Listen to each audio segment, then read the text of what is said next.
이제 오늘부터는 여러분들과 함께 과연 다니엘서 7장과 8장에 예언되어 있는 그 작은 뿔의 세력은 도대체 어떤 세력인가? 그 작은 뿔의 정체에 대한 이야기를 함께 살펴보려고 합니다.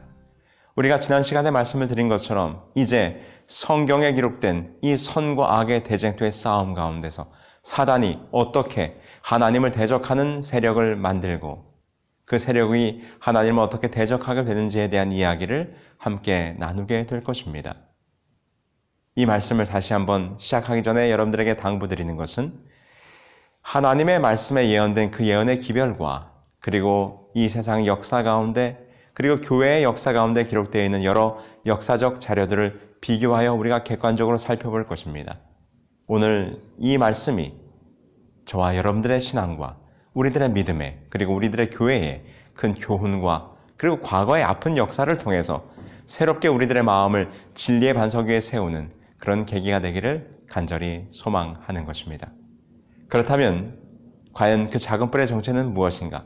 앞으로 몇 시간에 걸쳐서 다니엘서 7장과 8장에 기록되어 있는 작은 뿔이 행할 일들에 대하여 살펴보면서 그 예언들이 어떻게 실제의 역사 속에서 이루어져 왔는지를 함께 비교하면서 그 작은 뿔의 정체를 함께 알아보도록 해봅시다. 자, 그렇다면 다니엘서 7장 8절 그리고 20절에 있는 말씀을 통해서 이 작은 뿔이 등장함과 함께 어떤 일을 행하게 될 것인지 먼저 함께 살펴보시죠. 다니엘서 7장 8절 그리고 20절입니다. 동류보다 강하여 보인 것이라. 먼저 뿔 중에 셋이 그 앞에 뿌리까지 뽑혔으며. 이어서 다니엘서 7장 24절에서는 이 먼저 뿔 중 셋이 그 앞에서 뿔이 뽑힌 것에 대하여 다음과 같이 설명합니다. 새 왕을 복종시킬 것이다. 그렇습니다.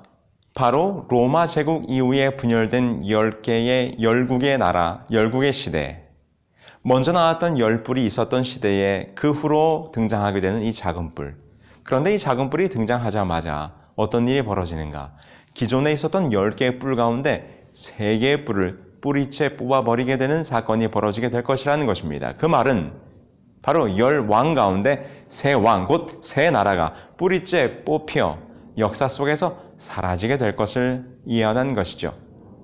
그렇다면 과연 이 뿌리채 새 뿔을 뽑아버리는 이 사건이 어떤 세력에 의해서 이루어졌는가? 우리 함께 살펴보시죠.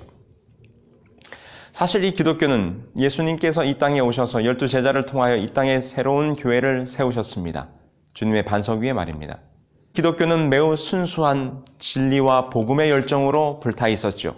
그래서 제국 로마 시대의 수많은 핍박과 압박 속에서도 참된 그리스도인들은 하나님의 말씀에 따라 진리에 순종하며 살아가고 있었습니다.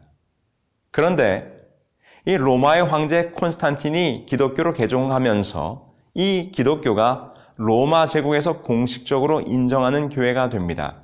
그런데 기독교가 이렇게 확장되면서 또 자연스럽게 기독교가 보편화되면서 로마시에 자리 잡은 교회 감독이 모든 감독의 머리가 되는 과정을 통해 교황 로마라고 하는 존재가 드디어 이 땅에 등장하게 돼요. 그리고 그 세력은 종교의 힘과 함께 점점 더 강성해지게 되는 것입니다. 이렇게 로마 교회가 그 세력과 그 영향력을 넓혀갈 때쯤 이 교황 로마의 신조와 다른 신조를 가진 새 부족 나라들이 생겨나게 됩니다. 이들은 아리우스주의의 기독교 종족들이었습니다. 이들은 가톨릭과의 신앙의 차이로 매우 껄끄러운 관계를 가지게 된 것이죠. 이 아리우스파는 알렉산드리아 교회의 사제 아리우스가 주장한 기독교의 한 분파로서 오직 성부만이 영원하며 예수는 창조된 존재로서 신과 사람 사이의 중재자 역할을 하고 세상을 구하도록 선택된 존재라고 주장하면서 다시 말해서 삼위일체를 거부하는 그런 분파였습니다. 물론 이 교회의 무리인 건 맞습니다. 그런데 이 아리안주의, 이 아리우스파에 속해 있는 새 부족 국가가 바로 이 로마 교황 가톨릭과 매우 껄끄러운 관계를 가지게 돼요. 그러자 어떤 일이 벌어졌는가? 이 동로마 제국의 가톨릭을 신봉하는 황제들이 이 로마 교황을 후원하기 위하여 아래와 같이 새 부족 국가들을 제거해버리는 사건이 벌어지게 됩니다. 첫 번째는 헤룰리 왕국이에요. 서기 476년 로마를 침공하여 이탈리아의 자리를 차지했던 헤룰리는 가톨릭 신도인 동로마의 제노 황제가 다른 게르만 민족인 동고트의 지도자 데오도릭을 충동해서 헤룰리를 공격하게 합니다. 그리고는 493년 결국 이 헤룰리는 종말을 맞이하게 되는 것이죠. 그 다음은 반달족입니다. 겐세릭이 이끌던 반달족은 북아프리카로 건너가서 카르타고를 점령했고 왕국을 세워 지중해를 장악하게 되는데요. 이들도 아리안주의자로 가톨릭과 적대적인 관계를 맺게 됩니다. 이에 동로마의 황제 유스티니아누스가 잃어버린 서로마의 회복을 위한 방편이란 명분을 가지고 533년 로마 교회의 감독을 세계 교회의 머리라고 선언함과 동시에 명장 벨리사리우스를 파견하여 이 534년에 반달족을 멸망시키게 되는 것입니다. 로마 교황의 권위를 더 세우고 그 권위에 도전하는 세력들을 동로마 황제들이 로마 교황을 서포트하면서 제거하게 되는 것이죠. 이어서 이 벨리사리우스 장군은 534년 이태리를 다스리고 있었던 동고트족에 대하여 전쟁을 시작하게 됩니다. 역시 이 동고트족도 아리우스파에 속한 족속이었죠. 536년 12월 9일에 로마를 정복하게 되었는데 그러나 후에 로마의 수비가 약해진 틈을 타 동고트의 왕인 위티기스가 15만 명의 대군을 이끌고 로마 성을 공격하게 됩니다. 이 벨리사리우스 장군이 그만 로마 성 안에 갇히게 된 것이죠. 그래서 538년 유스티니아누스 황제가 급히 증원군을 보내서 이 동고트의 수도였던 라벤나에서 하룻밤길밖에 안 되는 아르미늄을 점령하게 됩니다. 그러자 이 아르미늄이 점령됐다고 하는 소식을 듣고 이 동고트족의 군사들이 로마의 포위를 풀고 그리고 퇴각을 하게 되는 것이죠. 사건은 여기서 벌어졌어요. 아르미늄이 함락되었다는 소식이 로마에 도착하자 고트족은 그들이 쳤던 천막의 말뚝들을 즉시 불태우고 떠날 준비를 했다. 벨리사리우스는 그들이 무사히 후퇴하도록 용납하지 않았다. 그는 고트족의 병력 중 절반쯤이 밀비안 다리를 건너기를 기다렸다가 그의 모든 병력을 총동원하여 그들을 공격했다. 그들의 손실은 상당했다. 전투에서 죽임을 당한 군사들 외에도 다수가 티베르강에 빠져 죽었다. 이리하여 1년 9일 동안 계속되었던 포위가 538년 5월 중순경에 끝나게 되었다. 이것이 바로 동고트가 멸망하게 된 마지막 전쟁의 모습이었어요. 자, 이래서 이 결과로 말미암아 로마 교황권의 지상권을 가로막던 헤룰리와 반달 그리고 마지막 동고트까지 제거되게 된 것이죠. 이것이 바로 역사에 기록되어 있는 사건이에요. 바로 다니엘서 7장에 기록되어 있는 것처럼 이 작은 뿔이 먼저 돋아있던 10개의 뿔 가운데 3개의 뿔을 뿌리채 뽑게 되는 사건이 유스티니아누스 황제의 선언대로 3개의 교회의 머리로 등장하게 되면서 바로 이 세 나라가 멸망하게 된 것이죠. 그래서 우리가 역사적으로 볼 때 이렇게 로마의 정치적 제국 로마의 기반 위에서 돋아난 새로운 거대한 도덕적 왕국, 다시 말해서 로마 교황, 그 세력에 대적했던 세 나라가 로마 교황을 지지했던 동로마 제국 황제에 의해서 멸망하게 되는 사건을 우리는 분명히 보게 되는 것입니다. 바로 뿔이 3개가 뿌리채 뽑힌 사건이 역사적으로 성취되는 모습을 보게 되는 것이죠. 그러면서 다니엘서 7장 8절에서는 이 작은 뿔이 다른 10뿔과는 좀 다른 특색을 가지고 있다라고 설명하고 있어요. 뭐라고 말하는가? 다니엘서 7장 8절입니다. 사람의 눈 같은 눈이 있고 입이 있어 큰 말을 하였느니라. 네, 다른 뿔에게 없는 사람 같은 눈이 있고 말하는 입이 말을 하게 된다는 것입니다. 성경에서 눈은 지성을 상징하죠. 눈은 성경에서 지성과 예지 혹은 통찰을 뜻하는 상징으로 자주 쓰이게 됩니다. 그래서 구약 성경에서는 선지자를 선견자라 하여 남다른 영적 통찰력을 가지고 있는 것을 강조하기도 했지요. 미리 본다는 것입니다. 보는 자. 그래서 이 교황 로마는 일반 국가들과는 다른 것은 특별히 종교적인 파워였는데 로마 교회 초기 지도자들은 최초에는 교회를 보살피는 자, 바로 이 로마 교회 초기 지도자들에게 그런 칭호를 사용했다는 것입니다. overseer, 교회를 살펴보는 자. 바로 그런 의미로서 이 교회의 감독으로서 그들이 위치하게 된 것이죠. 그래서 로마 감독은 세계 교회의 머리로 인정되면서 seer, 보는 자라는 칭호도 갖게 되었습니다. 다니엘이 보았던 그 작은 뿔이 보는 눈이 있어 라고 말한 것과 일맥상통하는 부분이라고 볼 수 있겠습니다. 이제 이 작은 뿔이 또 어떤 일을 행하게 되는가? 우리 함께 계속해서 보실까요? 아까 말하는 큰 입이 있다고 했습니다. 근데 그 말하는 큰 입을 가지고 큰 말을 하는데 어떤 말을 하는가? 다니엘서에서는 그 입을 가진 작은 뿔이 그 입을 가지고 무슨 말을 하는지에 대해서 다음과 같이 기록하고 있습니다. 다니엘서 7장 25절입니다. 그가 장차 말로 지극히 높으신 자를 대적하며 라고 기록합니다.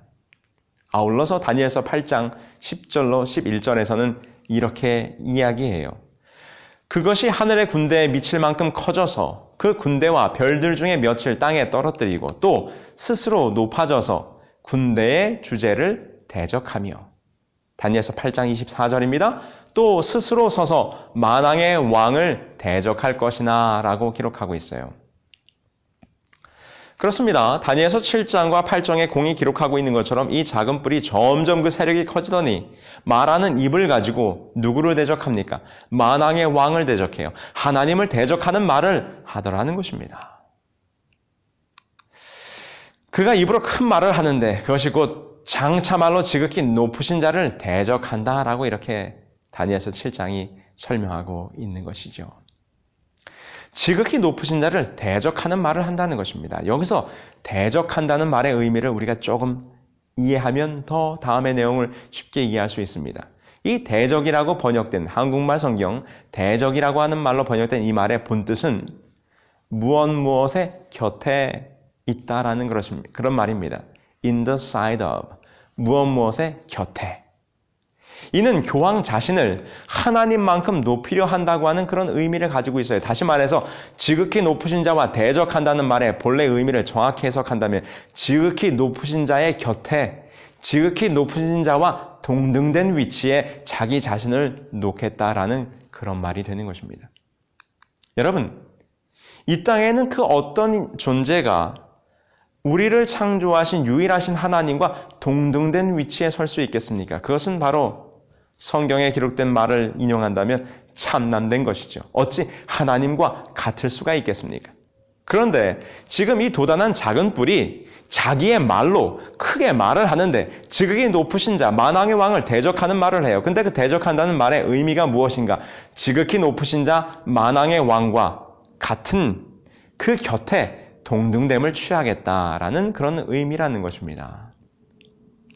그렇다면 지금 우리가 살펴보고 있는 이 교황 로마, 그만 신앙의 순수함을 잃어버렸던 우리 기독교의 선배들이 이 중세 교황 로마가 그만 타락하여 어떤 일을 벌이게 되는가?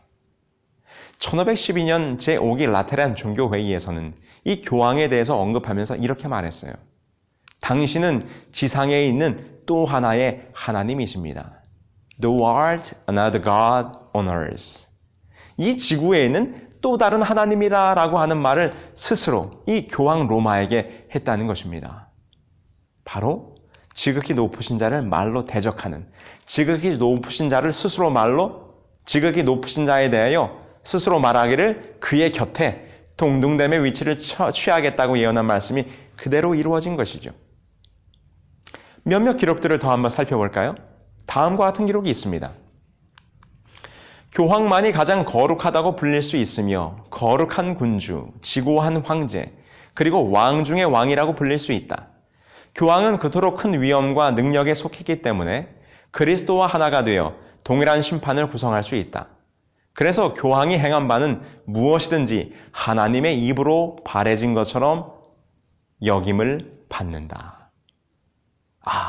교황이 행한 바, 그가 말한 것은 곧 하나님이 말씀하신 것과 같은 동일한 권위를 가지고 있다라고 그들이 주장하고 있는 것입니다. 이게 어찌 다니엘서 7장과 8장에 기록되어 있는 말로 지극히 높으신 자를 대적하는 그 사건의 성취가 아닐 수가 있겠습니까?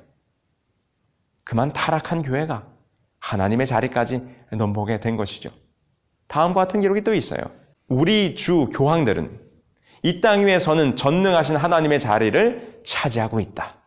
이 땅에서 하나님의 자리, 하나님과 동등됨의 위치를 차지하고 있다라고 말하는 것이죠. 하나의 인용구를 더 함께 보실까요? 교회에 대한 그리스도의 지상권을 뜻한 것으로 성경에서 그에게 돌려진 모든 명칭들은 교황에게도 마찬가지로 돌려진다. 법왕은 숭고하고 지존하며 단순히 인간이 아니며 하나님과 같은 분이며 하나님의 대리자이시다. 법왕은 거룩한 군주요 지존의 제왕이요 왕 중의 왕이시므로 만일의 천사들이 신앙을 잘못한다면 그들을 심판하고 파문에 처할 수 있다. 여기 기록들을 한번 보세요. 이 기록들은 다 교황에 관련된 기록들입니다. 이 타락한 교회의 우두머리가 이제 오히려 하나님을 증거하는 교회가 아니라 하나님을 대적해서 자기 스스로를 높여 말로 지극히 높으신 자를 만왕의 왕을 대적하는 일을 벌일 텐데 그들이 스스로 말하기를 뭐라 그래요? 만왕의 왕과 함께 동등됨의 위치를 취하고 이 땅에 있는 또 다른 하나님이라고 말하면서 하늘의 천사들까지도 파문할 수 있는 권한이 있다라고 말을 하니 참 이 어찌 참남된 말이 아닐 수가 있겠습니까? 작은 뿔이 지극히 높으신 자를 대적하는 말을 할 것이라고 하는 예언이 바로 이 타락한 교회의 역사 가운데서 벌어졌다고 하는 것입니다. 그런데 여러분, 바로 이것이 적그리스도의 세력이에요. 왜 그렇습니까? 분명히 성경에서는 이 적그리스도가 어떠한 일을 할지를 우리들에게 말해주고 있어요. 지극히 높으신 자를 대적한다고 하는 것, 곧 지극히 높으신 자는 바로 창조주 하나님, 구속주 하나님을 말하는 것이죠. 그런데 이 작은 뿔이 말로 하나님을 대적한다고 다니엘은 예언했습니다. 이것이 어찌 적그리스도인가? 요한의 예언, 요한일서 2장 18절에 보면 요한이 다음과 같이 말씀하고 있어요. 아이들아, 지금은 마지막 때라. 적그리스도가 오리라는 말을 너희가 들은 것과 같이 지금도 많은 적그리스도가 일어났나니 라고 말하면서 이 적그리스도가 이 땅에 이 시대에 등장하게 될 것을 말하고 있는데 바울은 데살로니가 후서 2장 4절에서 이 적그리스도가 바로 이와 같은 일을 할 것이라고 말하고 있어요. 함께 보실까요? 데살로니가 후서 2장 4절입니다. 자존하여 하나님의 성전에 앉아 자기를 보여 하나님이라 하느니라. 분명하지 않습니까?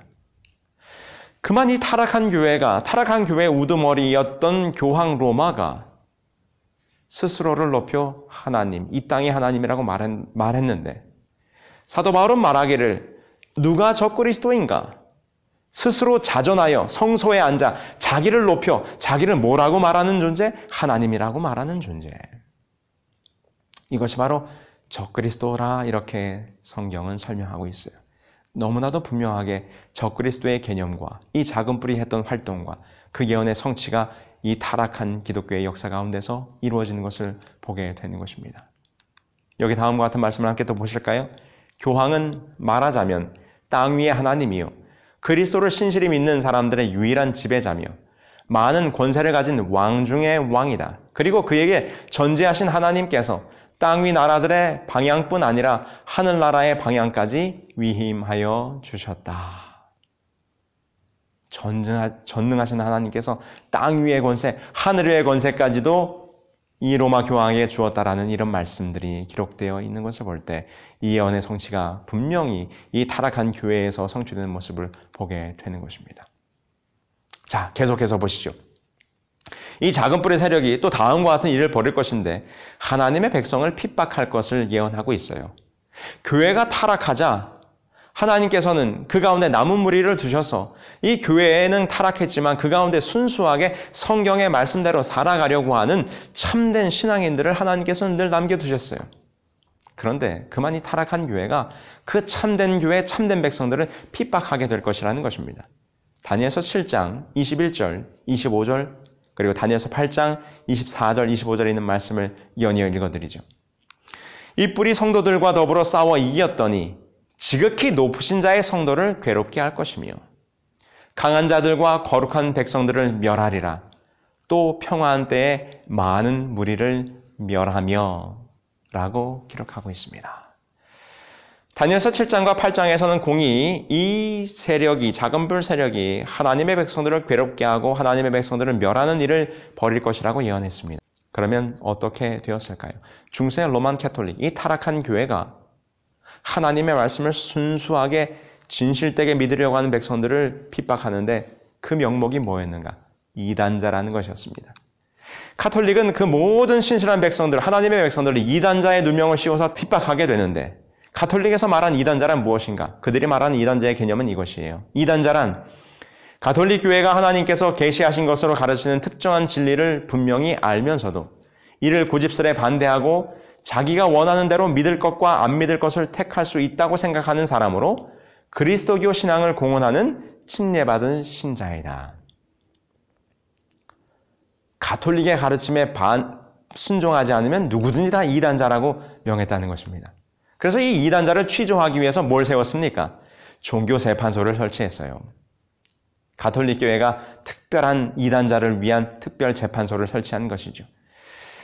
서기 1184년에 베로나 종교회의에서 이 종교재판소를 설치하도록 했으며 로마 가톨릭의 왕정의 안전을 도모한 권력 옹호의 수단으로 이단들을 징치하기 위해서 이 재판소가 설치되었습니다.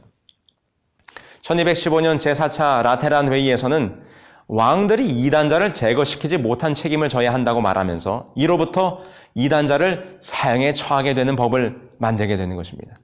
그래서 이단이라고 규정한 자들을 고문하는 등 이단임을 고백하지 않으면 이단자로서 세속 당국에 넘겨져서 화형을 당하게 하는 일들이 벌어지게 되는 것이죠. 이것이 종교재판소가 16세기, 17세기에 아주 상당히 강력한 힘을 가지고 바로 하나님의 참된 백성들을 핍박하는 도구로 활용되었다는 것입니다.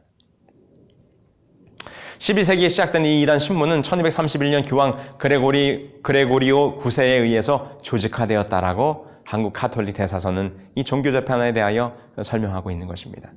자, 어떤 학살들이 있었습니까? 스페인 종교재판에 의해서 화형당한 사람이 무려 31,912명이었고 복종하도록 강요된 참여자가 29만 1,450명이었습니다. 알비젠스인들의 대학살에서는 100만 명이 죽임을 당했고 제수잇 제도 창설 이래 30년 동안에서는 90만 명의 그리스도인들이 살해당했습니다. 네덜란드에서는 알바공의 지시에 의해 3만 6천 명이 죽었고 찰스 5세 치하에서는 5만 명의 프랑드르인과 독일 사람들이 교수형과 산채로 매장을 당하게 됩니다. 역사가들은 로마 교황권, 이 타락한 교회로 말미암아 신앙의 이유로 죽임을 당한 사람들이 적게 쳐도 5천만 명에 이를 것이다 라고 이렇게 추산하고 있습니다. 우리 이 학살에 대한 역사적 기록을 조금 더 말씀드리죠. 로마 교회의 우상 숭배에 동조하지 않고 죽음도 불사하며 죄에 대항하여 피로 항거한 5천만 명 이상의 개신교도들을 살해한 것으로 추산된다. 일찍이 인간 가운데 존재했던 어느 다른 제도보다도 로마 교회가 더 많은 무제한 피를 흘리겠다는 사실은 역사에 대해 완전한 지식을 가진 개신교도에게는 의문의 여지가 없을 것이다. 참으로 로마 교회의 허다한 핍박에 관한 기념물들이 지금은 너무나 없기 때문에 그들에 의해 엄청난 희생자들에 대한 완전한 개념을 갖는 것이 불가능하게 되었다. 그리고 어떠한 상상력을 가지고서라도 희생자들의 고통을 적절히 인식할 수 없음이 분명해졌다. 여기 하나의 인용글을 더 하나 보실까요? 교회의 가장 혹독한 형벌은 파문, 저주, 금지 등이다. 이것들은 중세기 동안 성직자들이 들고 있던 가장 무서운 무기들이었다. 바로 이런 일들이 중세 로만 캐톨릭이 전 유럽을 장악하던 시기에 벌어졌던 일들입니다. 로마 교황의 타락을 보며 이것은 아니다. 참되게 하나님의 말씀대로 살아가려고 했던 참된 백성들을 무참히 살해하고 무참히 핍박하고 고문하고 그들의 재산을 몰수했던 그와 같은 사건들이 벌어지게 됐는데 바로 이것은 작은 뿌리, 지극히 높으신 자를 말로 대적하며 스스로를 하나님이라 말하면서 그 말에 복종하지 않는 자들을 핍박하고 학살할 것에 대한 예언의 성취가 아닐 수 없는 것입니다. 현대에 와서 요한 바로 2세, 이 요한 바로 2세는 바로 이 가톨릭에서 그렇게 수많은 사람들을 학살했음을 인정했습니다. 기독교 2000년 역사를 통해 교회가 인류에게 저지른 각종 과오를 공식적으로 인정하는 문건을 발표하게 되죠. 이 교황청이 발표한 회상과 화해, 교회의 과거 범죄라는 제목의 문건은 십자군 원정, 유태인 탄압, 그리고 중세의 고문형, 그리고 바로 이단자로 징치했던 종교 재판, 이것들에 대하여 사과하는 내용을 담고 있습니다. 교황 베네딕토 16세도 기독교의 이름으로 자행됐던 폭력에 대하여 사과하는 내용을 스스로 밝히게 된 것이죠. 자, 이와 같은 역사를 통해서 볼 때 우리는 중세 로만 캐톨릭, 바로 타락한 교회가 오히려 하나님을 대적하는 적그리스도로 이 땅에 등장했음을 우리는 분명히 보게 되는 것입니다. 사실 이것은 우리 기독교의 안타까운 과거예요. 그리고 우리가 이 교훈을 통해서 배워야 될 교훈인 것입니다. 바로 여기 이 작은 뿔의 세력이 이와 같이 활동할 것에 대해서 예언했고 기독교의 역사를 통해 그 예언이 분명히 성취되는 모습을 보게 되는 것입니다. 바로 타락한 로마 교회에 의해서 그와 같은 일이 벌어진 것을 오늘 우리는 확인해 보게 된 것이죠. 자, 오늘은 여기까지 우리가 함께 공부하면서 다음 시간에는 이 작은 뿔의 세력이 또 때와 법을 변개하는 그런 일들을 벌임에 대해서 우리가 공부하게 될 것입니다. 여러분, 이제 다음 시간도 기약하시면서요. 이 작은 뿔의 정체에 대해서 분명히 깨달으실 때 오늘 우리는 다시 한번 이 진리가 회복되고 여러분들의 마음속에 무엇이 참된 진리인가가 다시 한번 확인되는 시간이 되기를 간절히 소망하는 것입니다. 오늘도 여러분 다시 한번 말씀의 반석 위에서 하나님의 진리의 반석 위에 서시는 저와 여러분들이 되기를 간절히 소망합니다.